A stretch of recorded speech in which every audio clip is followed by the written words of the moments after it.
ஒரு கார்த்திகை மாத கருக்கிருட்டு. செங்கல்பட்டிலிருந்து படப்பிடிப்பை முடித்துக்கொண்டு எம்ஜிஆர் அவர்கள் நடுநிசி 12 மணி வாக்கில் காரில் வந்து கொண்டிருக்கிறார். கண் விழித்தவாறே தனது காரில் எம்ஜிஆர் அவர்கள் வந்து கொண்டிருந்த பொழுது வழியில் போலீஸ் உடையில் நின்ற ஒருவரை பார்க்கிறார். எம்ஜிஆர் அவர்களின் கார் அவரை கடந்து செல்கின்ற போது எம்ஜிஆர் அவர்களின் நெஞ்சில் பொறி தட்டுகிறது. ஆள் நடமாட்டமே இல்லாத இந்த அர்த்த ராத்திரியில் அந்த போலீஸ்காரர் பஸ்ஸுக்காக காத்து நிற்கிறார் என்பதை எம்ஜிஆர் அவர்கள் புரிந்து கொள்கிறார். உடனே தனது டிரைவரிடம் காரை நிறுத்த சொல்கிறார் எம்ஜிஆர். கார் பின்னோக்கி வருகிறது. போலீஸ்காரரின் அருகில் காரை நிறுத்தி கதவை திறந்து ஏறுங்கள், எங்கே போக வேண்டும் என்கிறார் எம்ஜிஆர். பரவாயில்லை, நான் பஸ்ஸிலே வந்து விடுகிறேன் என்கிறார் அந்த போலீஸ்காரர். நேரமாகிவிட்டது, இனி இந்த ரூட்டில் பஸ் கிடையாது, ஏறிக்கொள்ளுங்கள் என்று எம்ஜிஆர் அவர்கள் வலுக்கட்டாயம் செய்ய போலீஸ்காரர் வேண்டா வெறுப்பாக ஏறுகிறார்.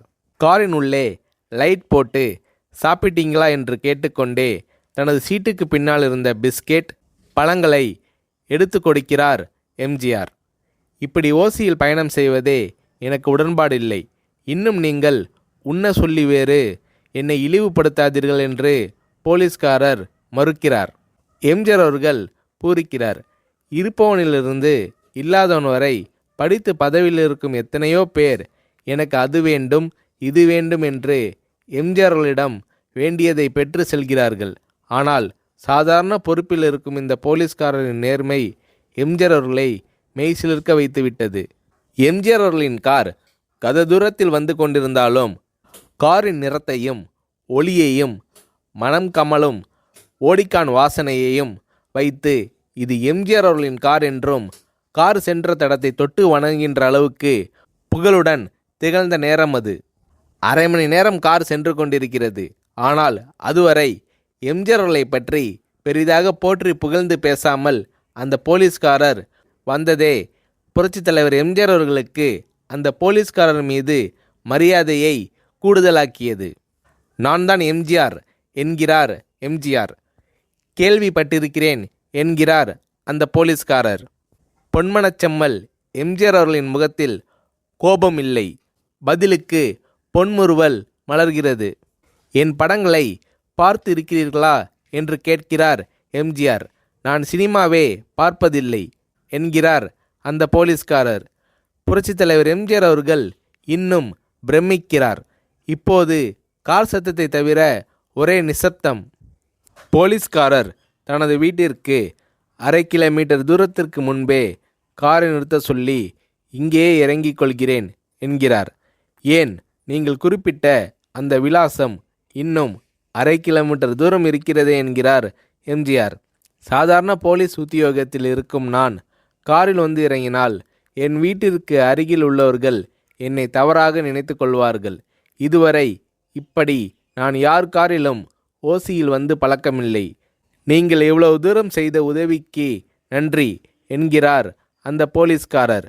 புரட்சித் தலைவர் எம்ஜிஆர் அவர்கள் அதற்கு மேல் எதுவும் பேசவில்லை. அவர் எந்த போலீஸ் ஸ்டேஷனில் பணிபுரிகிறார் என்பதை மட்டும் கேட்டு தெரிந்து கொண்டு கிளம்புகிறார். அடுத்த நாள் செங்கல்பட்டு போலீஸ் ஸ்டேஷனுக்கு ஃபோன் செய்து நான் எம்ஜிஆர் பேசுகிறேன் என்கிறார் எம்ஜிஆர்.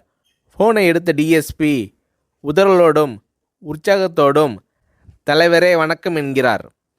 இரவு சந்தித்த போலீஸ்காரரை பற்றி விசாரிக்கிறார் எம்ஜிஆர். அந்த டிஎஸ்பி சொல்கிறார், நீங்கள் குறிப்பிடும் அவர் இன்று விடுப்பில் இருக்கிறார். அவர் கையூட்டு வாங்காதவர், கடமை தவறாதவர், காவல்துறையின் நேர்மைக்கு இவரே இலக்கணம். வெற்றிலை பாக்கு, பீடி, சிகரெட் போன்ற போதை வஸ்துக்கள், நாடகம், சினிமா போன்ற பொழுதுபோக்கு அம்சங்களையெல்லாம் இவர் அறியாதவர்.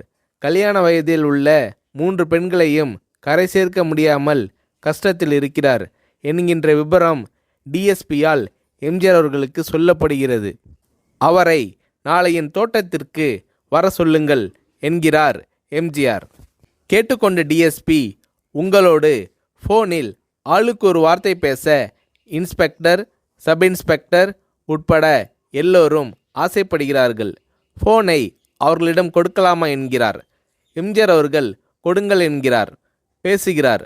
அந்த போலீஸ் ஸ்டேஷனே புண்ணியம் பெற்றதாக மகிழ்ச்சி அடைகிறார்கள் அந்த போலீஸ்காரர்கள்.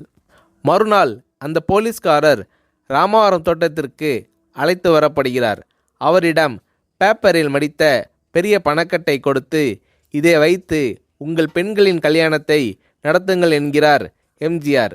போலீஸ்காரர் மறுக்கிறார். நான் ஏதாவது உங்களிடம் காரியமாற்ற சொல்லி அதற்காக கொடுத்தால் அது தவறு. என்னால் ஆக வேண்டியது உங்களுக்கும், உங்களால் ஆக வேண்டியது எனக்கும் எதுவும் இல்லை. நான் உங்கள் கூட பிறந்த ஒரு சகோதரனாக நினைத்து கொடுக்கிறேன், பெற்றுக்கொள்ளுங்கள் என்று சொன்ன பிறகு கேட்டும் கூட கிள்ளி கொடுக்காத கனவான்கள் வாழும் இந்த உலகில் ரோட்டில் நின்றவனை அழைத்து சென்று அள்ளி கொடுத்த எம்ஜிஆர் அவர்களின் கருணையில் நெகிழ்ந்து போய் பெற்றுக்கொள்கிறார் அந்த போலீஸ்காரர். பிறகு ஒரு தேதியில் புரட்சித் தலைவர் எம்ஜிஆர் அவர்களே சென்று அந்த போலீஸ்காரரின் 3 பெண்களின் திருமணத்தையும் நடத்தி வைத்து வாழ்த்தி இருக்கிறார்.